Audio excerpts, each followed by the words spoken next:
Hello అందరికీ నమస్తే, welcome to my channel. ఈరోజు నేను మీకు పన్నీర్ కర్రీ సింపుల్గా టేస్టీగా ఎలా చేయాలో నా స్టైల్లో మీకు చూపిస్తా. ఎలా ఉందో చూసి కామెంట్ చేయండి. ముందుగా మనం పన్నీర్ తీసుకొని, నేనైతే విజయ పన్నీర్ తీసుకున్నాను. ఇలా చిన్న పీసెస్గా కట్ చేసుకోవాలి.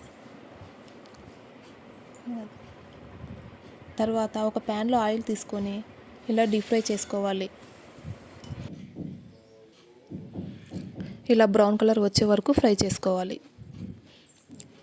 తర్వాత అదే ప్యాన్లో 2 స్పూన్స్ ఆయిల్ వేసి టమోటా, జీడిపప్పు, చెక్క, లవంగం వేసి ఒక 5 నిమిషాలు మగ్గనివ్వాలి. తర్వాత స్టవ్ ఆఫ్ చేసి ఒక ప్లేట్లోకి తీసుకొని చల్లారనివ్వాలి. మిక్సీ జార్లో వేసి మెత్తని పేస్ట్ లాగా గ్రైండ్ చేసుకోవాలి. తర్వాత మనం ఒక ప్యాన్లో ఆయిల్, కరివేపాకు, ఆనియన్, పచ్చిమిర్చి, అల్లం వెల్లుల్లి పేస్టు వేసి కొంచెం మగ్గాక మనం గ్రైండ్ చేసుకున్న పేస్టు వేసి బాగా కలపాలి.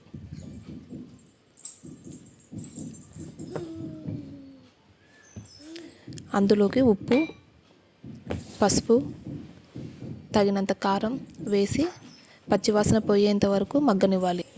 తర్వాత అందులోకి తగినన్ని నీళ్లు పోసుకొని అందులోకి పల్లీల పొడి వేసి ఉడికించాలి. ఉడికేటప్పుడు మనం ఫ్రై చేసుకున్న పన్నీర్ వేసి బాగా కలపాలి. ఒక 5 to 6 మినిట్స్ పెట్టి తర్వాత అందులోకి ధనియాల పొడి వేసి కలపాలి.